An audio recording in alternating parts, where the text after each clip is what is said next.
सुना सुना ला केला से डरिया, सुना सुना ला केला से डरिया, पिया भइले फूलारी के हो।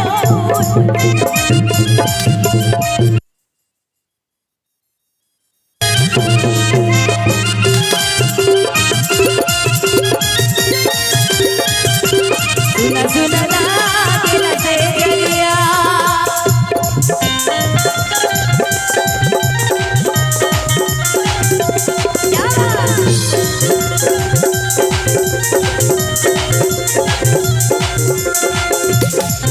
थोड़ा आप लोग बैठे ताली के साथ।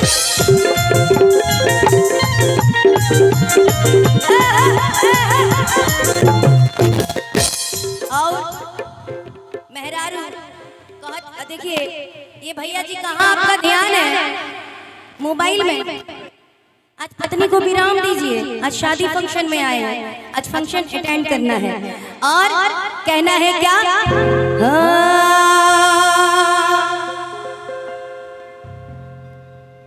अच्छा पत्नी से ही है, लाइव देख रहे हैं, वाह क्या बात।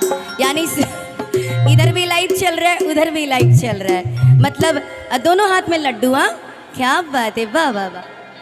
तो आपके लिए कहना है कि लाले लाले ओठावा से